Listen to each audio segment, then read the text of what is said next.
Muy buenas a todos, ¿qué tal estáis? Bienvenidos al canal Sin Tensión, donde explicamos las cosas de una forma fácil y sencilla. Y recuerda, una forma fácil para entender la electricidad es sin tensión. ¿Alguna vez habéis mirado al techo? ¿Habéis mirado vuestro teléfono móvil? ¿Habéis mirado la televisión? ¿Os habéis preguntado por qué funcionan? Pues eso ocurre porque lleva electricidad.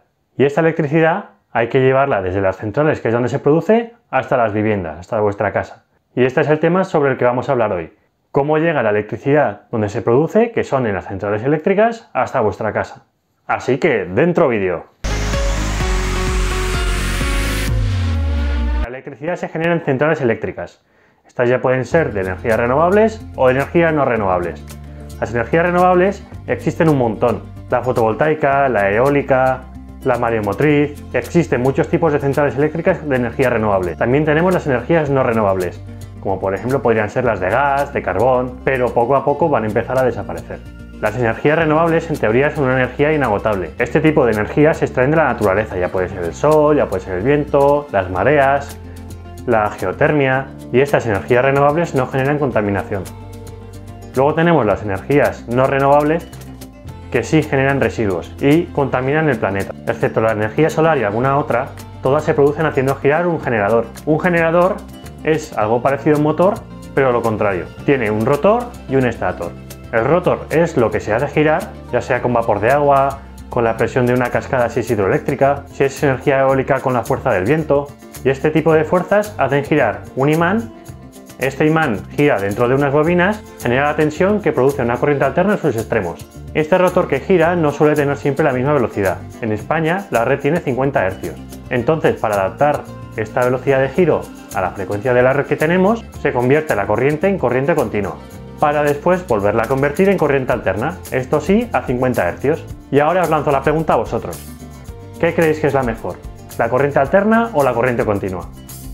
Decidme lo que creéis en la caja de comentarios. Desde estas centrales eléctricas hay que llevar la electricidad a los pueblos, las ciudades, las fábricas, y esto se produce a muy alta tensión, unos 400.000 voltios más o menos, y distribuyéndolo por las torres de alta tensión. Esas torres tan altas que vemos por los campos y que seguramente ya hayas visto y te hayan llamado la atención. ¿Y por qué se eleva esta tensión tan alta?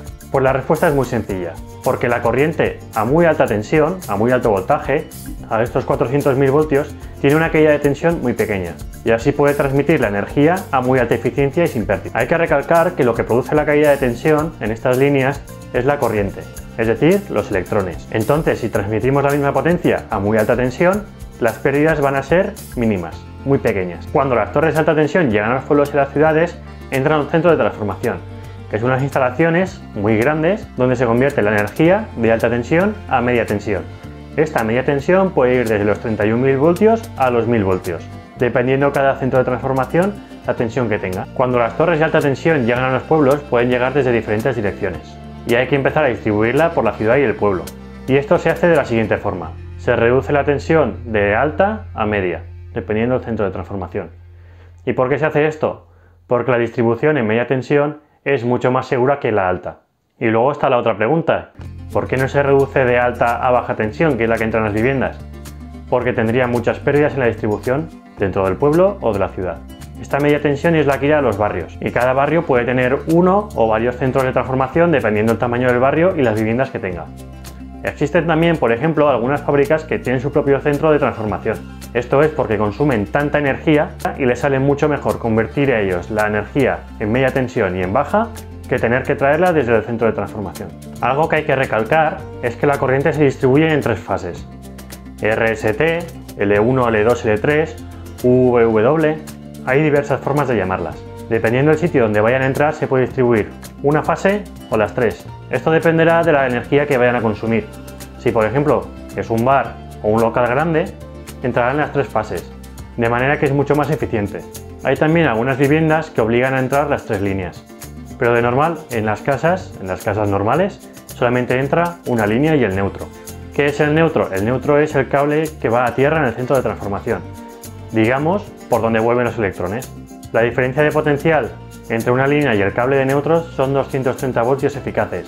Si la corriente continua, por ejemplo, generara una potencia de 100 vatios, sería el equivalente a la corriente alterna. Con la corriente alterna, para generar esos 100 vatios, necesitaríamos, por ejemplo, una tensión de 141 voltios, con la misma resistencia en ambos casos. Pero bueno, que nos estamos yendo del tema. Volvemos otra vez donde los cables entraban dentro de casa y seguimos ahí. Cuando la corriente entra dentro de casa va directamente al contador. Que el contador es lo que cuenta la energía que ha pasado por estos cables, pues para que la compañía nos la cobre. Más que nada, nos lo obligan a colocar. Después de este contador, los cables van directamente a un IGA. ¿Y qué es el IGA? Las siglas lo dicen, que es el interruptor general de alimentación, que es lo que va a permitir encender y apagar la corriente en toda la casa. Es decir, si bajamos este IGA, cortamos toda la corriente de la casa. Este IGA es un interruptor magnetotérmico, que lo podéis ver en el vídeo anterior que subí, que es un interruptor automático, donde ahí lo explico perfectamente. Os dejaré la dirección del vídeo en los comentarios. Después de este IGA, los cables entran a un interruptor diferencial, que también, si queréis saber lo que es un interruptor diferencial, os dejaré la dirección a qué es un interruptor diferencial, donde también os lo explico a la perfección. Después de este interruptor diferencial, lo que tenemos son otros 5 magnetotérmicos, PIAs, interruptores automáticos, como los queráis llamar. Si estamos hablando de una vivienda pequeña, vamos a tener uno de 10 amperios, que será el de iluminación. En este interruptor de 10 amperios, el cable que tiene que salir es de 1,5 milímetros cuadrados, por normativa. Después también tenemos los enchufes de toda la casa, excepto los del baño y la cocina. Este interruptor será de unos 16 amperios y el cable que tiene que ir es de 2,5 milímetros cuadrados. Al lado de este tendremos otro interruptor de 16 amperios que será para los enchufes de la cocina y el baño. ¿Por qué cocina y baño? Os preguntaréis. ¿Por qué están separados? Pues bueno, la respuesta es muy sencilla. Porque el agua y la corriente no se llevan nada bien. Entonces, para evitar que haya cortocircuitos y aislar las partes húmedas, las partes secas de la casa, el baño y la cocina tienen que ir aparte. Después tenemos otro interruptor automático de 25 amperios. ¿Este para qué es? Pues para lo que más consume de la casa. El horno, la vitrocerámica. El cable que tiene que salir de ahí es de unos 6 milímetros cuadrados. Y ya por último tenemos un interruptor automático de 20 amperios. Este interruptor automático de 20 amperios lo que hace es alimentar termo, lavadora y lavavajillas. El cable que tiene que salir de este interruptor automático de 20 amperios es de 4 milímetros cuadrados.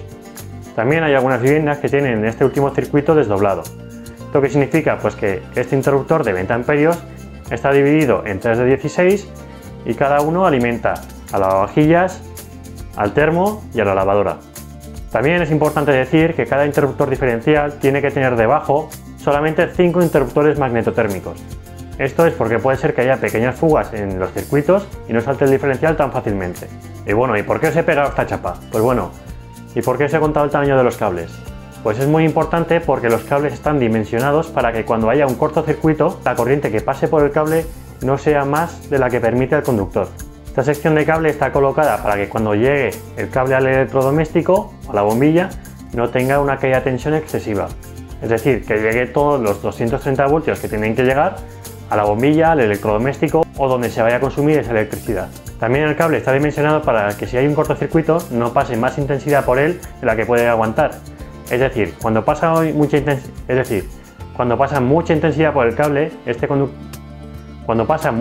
por el cable, este cable se calienta, lo que puede provocar que el aislante se deshaga por el calor y pueda tocar una parte de la vivienda y pueda provocar un incendio, lo que es algo que no queremos. Estos cables se distribuyen a los enchufes, a las luces, donde haga falta electricidad a través de tubos de PVC que van empotrados en la pared.